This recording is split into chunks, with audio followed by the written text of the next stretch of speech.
Hi hello నమస్తే welcome to our channel.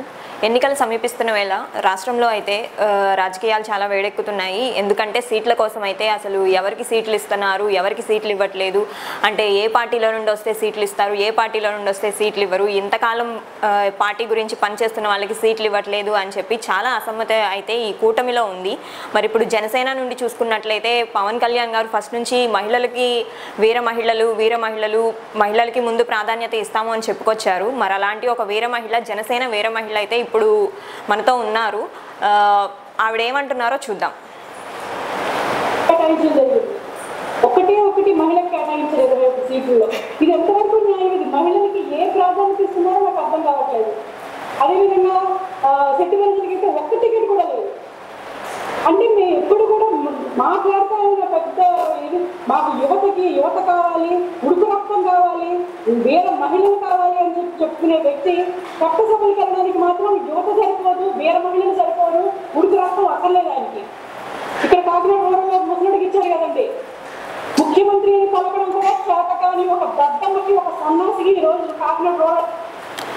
So ఈవిడేమంటున్నారంటే ఇప్పటి వరకు కూటమిలో అంటే జనసేన పార్టీకి 21 సీట్లు అయితే కేటాయించారు. ఆ 21 సీట్లలో కూడా 18 సీట్లే కన్ఫర్మ్ అయినాయి. అంటే 18 మంది పేర్లే అనౌన్స్ చేశారు. ఆ 18లో కూడా ఒక్క సీటే మహిళలకి కేటాయించారు. అంటే అంత వీర మహిళలు కావాలి, ఉడుకు రక్తం కావాలి అని చెప్పే పవన్ కళ్యాణ్ గారు ఎందుకని మహిళల్ని ఇంత చిన్న చూపు, అంటే ఎందుకని ఒక్క సీటే కేటాయించారు అని చెప్పి ఆవిడైతే అంటున్నారు. అండ్ అలాగే ఎలిజిబుల్ క్యాండిడేట్స్కి ఎందుకని ఇవ్వట్లేదు సీట్ అని అయితే ఆవిడ ప్రశ్నిస్తున్నారు. అండ్ అలాగే ఎందుకని సీట్లు అయితే ఇవ్వట్లేదు, మరి ఎప్పటి నుంచో పార్టీ కోసం పనిచేస్తున్న వాళ్ళకి సీట్లు అయితే ఇవ్వకుండా ఇప్పుడు కొత్తగా పార్టీలోకి వచ్చిన వాళ్ళకి సీట్లు అయితే ఇస్తున్నారు. మరి దానికి రీజన్ ఏంటి అని కూడా ఆవిడ అడుగుతున్నారు. వైసీపీలో నుండి వచ్చిన నాయకులకు కానీ, టీడీపీ నుంచి వచ్చిన నాయకులకు కానీ సీట్లు అయితే ఇస్తున్నారు. మరి ఎప్పటి నుంచో శతాబ్ద కాలం నుంచి 12 సంవత్సరాలుగా ఆయన పార్టీ పెట్టినప్పటి నుంచి పార్టీ కోసం పనిచేస్తున్న వాళ్ళకైతే వీళ్ళు ఎటువంటి సీట్లు అయితే ఇవ్వట్లేదు. మరి అది ఎందుకని అంటే పవన్ కళ్యాణ్ గారు సొంతగా నిర్ణయం అనేది తీసుకోలేకపోతున్నారా? ఆయన ఎవరి మాటలు విని వైసీపీ నుంచి వచ్చిన నాయకుల్ని తీసుకుంటున్నారు, లేకపోతే చంద్రబాబు గారి టీడీపీ పార్టీ నుంచి వచ్చిన నాయకులకి సీట్లు అయితే ఇస్తున్నారో అని అయితే అర్థం కావట్లేదు. మరి చూద్దాం ఆవిడ ఇంకేమంటున్నారో. అది ఏ రకంగా చూసుకుని కేటాయించారో, ఎవరి అంటే కాపు అనే వ్యక్తి కాపు అయితే సరిపోతుంది అన్నమాట. వీళ్ళకి వేరే అదర్ క్వాలిఫికేషన్స్ ఏమీ అవసరం లేదు. అటువంటి వ్యక్తికి ఈరోజు జనసేన పార్టీ ఇక్కడ చెప్పుకుంటారు కదా, చాలా మంది చెప్పుకుంటారు కదా, ఈ యొక్క కూటమికి ఎవరికి ఇచ్చినా నెగ్గేస్తుంది అని. అంటే సన్నాసులకి దెబ్బలకి ఇచ్చినా కూడా నెగ్గేస్తుంది. ప్రజల యొక్క ఇంటర్నల్ ఆలోచన అవసరం లేదు. కేవలం మీకు గవర్నమెంట్ ఫామ్ చేసేయాలి అన్న ఒక్క ఉద్దేశం తప్ప ఎవరికి ఇస్తున్నాము, ఎవరు వస్తున్నారు ఏంటి ఏమీ అవసరం లేదు. డిసెంబర్లో పవన్ కళ్యాణ్ గారు ఇక్కడికి వచ్చి అంతన్నారాజీ నువ్వు ఎక్కడెక్కడ డబ్బులు వసూలు చేసేవో చెప్పు, నువ్వు ఎక్కడెక్కడ డబ్బులు దొబ్బేసేవో చెప్పు, ఆ లిస్టు రాసిస్తే నేను అందరికీ కృతజ్ఞతలు చెప్పుకుంటాను అని చెప్పిన వ్యక్తి ఈరోజు ఎలా అయిపోయాడు. వైసీపీ నుంచి వచ్చిన వాళ్ళు ఈరోజు టికెట్లు ఇచ్చేసారంటే అంటే వైసీపీలో ఉన్న వాళ్ళు పవన్ కళ్యాణ్ ఉద్దేశంలో రౌడీలు, గోండాలు, జనసేనలోకి వచ్చేస్తే పుణ్యకులు అయిపోతారు. ఇదే కదండి ఈరోజు పవన్ కళ్యాణ్ గారి ఉద్దేశం. నాదెండ్ల మనోహర్ అనే వ్యక్తి ఈరోజు పార్టీని సర్వనాశనం చేసేసాడు. ఆయన ఒక క్యాబినెట్ హోదాలో ఉండి ఒక పాలసీ మ్యాటర్ తెలిసిన వ్యక్తిగా, పార్టీ స్ట్రక్చర్ తెలిసిన వ్యక్తిగా ఈరోజు జనసేన పార్టీని ఏం చేశారు? పవన్ కళ్యాణ్ గారు మన మీటింగ్ తాడేపల్లిగూడెం మీటింగ్లో చెప్తున్నారు, మనకి పోల్ మేనేజ్మెంట్ లేదు, బూత్ మేనేజ్మెంట్ లేదు, వాళ్ళకి 40 years తెలుగుదేశం వాళ్ళకి 40 years అనుభవం ఉంది, కాబట్టి వాళ్ళకే మనం ఇద్దాము, వాళ్ళతో పాటు అడుగులేసి నడుద్దాము, వాళ్ళతో సమానంగా నడుద్దామని చెప్పడం జరిగింది. పోల్ మేనేజ్మెంట్, బూత్ మేనేజ్మెంట్ లేకపోవడం అనేది ఇన్ఛార్జీలు తప్ప.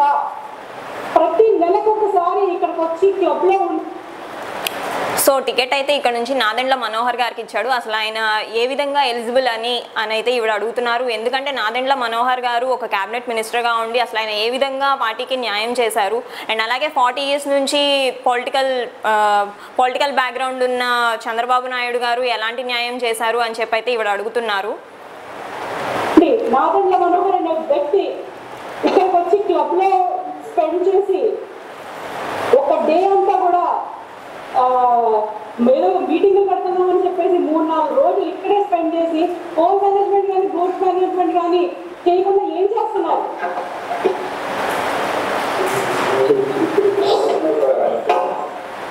ఇది నేను పత్రికా ముఖంగా మీడియా ముఖంగా జనసేన పార్టీని ప్రశ్నిస్తున్నాను. ప్రశ్నించమని మా నాయకుడే నేర్పాడు. ఆయన స్ఫూర్తితోనే పవన్ కళ్యాణ్ గారి స్ఫూర్తితోనే ఈరోజు నేను ధైర్యంగా నేను మాట్లాడుతున్నాను, ప్రశ్నిస్తున్నాను. ఈరోజు జనసేన పార్టీ ఏం చేస్తుంది? పోల్ మేనేజ్మెంట్, బూత్ మేనేజ్మెంట్ అని దశాబ్ద కాలం అంటే ఒక జనరేషన్ పోయింది. ఒక జనరేషన్ ఆయన వెనకాల తిప్పించుకుని మా నాయకుడు సీఎం అవుతాడు కలలు కానీ యువత ఈరోజు ఏమైపోవాలి? ఇప్పటికీ సో మనం చూసుకున్నట్లయితే అసలు నాదెండ్ల మనోహర్ గారు ఒక 3 days అనగా వచ్చి ఇక్కడ హోటల్లో ఉండి, అంటే హోటల్లో నివాసం చేసి ఆయన పోల్ మేనేజ్మెంట్ కానీ బూత్ మేనేజ్మెంట్ కానీ అసలు ఏమీ చేయకుండా ఉన్నారు అని చెప్పి ఆవిడైతే అంటున్నారు. అండ్ అలాగే ఒక 12 years నుంచి అయితే పవన్ కళ్యాణ్ గారి కోసం పనిచేస్తున్న వాళ్ళకి ఆయన ఎటువంటి న్యాయం చేస్తున్నారు అని చెప్పి ఆవిడైతే ప్రశ్నిస్తున్నారు. వంశంగా మా నాయకుడు ఏదో చేస్తాడు, ఏదో ఉద్ధరిస్తాడు.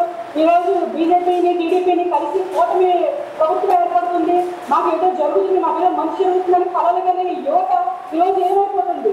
కలలు స్టేజ్ మీద ఒకప్పుడు ఉపన్యాసం ఇవ్వడమే కానీ యువతని ఈరోజు అంతంగా గాలి వదిలేసిన పరిస్థితి, ఈరోజు వాళ్ళ భవిష్యత్తు నాశనం చేసిన పరిస్థితి జనసేన పార్టీ చేస్తుంది.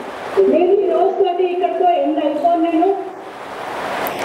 సో చూసారు కదండి, ఆవిడైతే ఇలా మాట్లాడుతున్నారు. ఆవిడ బాధని ఆవిడ మీడియా విలేకరుతో అయితే వ్యక్తం చేస్తున్నారు. ఏంటంటే మరి ఇప్పుడు 12 సంవత్సరాలుగా జనసేన పార్టీలో తిప్పుకొని వాళ్ళకి ఎటువంటి న్యాయం అయితే పవన్ కళ్యాణ్ గారు చేయలేకపోతున్నారు, వాళ్ళ బంగారు భవిష్యత్తుని పవన్ కళ్యాణ్ గారు అయితే నాశనం చేశారు అని చెప్పేసి ఆవిడైతే అంటున్నారు. సో మరి చూద్దాం, ఎన్నికలు సమీపిస్తున్న వేళ మరి ప్రజలు పవన్ కళ్యాణ్ గారిని ఎలా తీసుకుంటారు, మరి ఎన్నికలు ఎలా ఉండబోతున్నాయో చూద్దాం.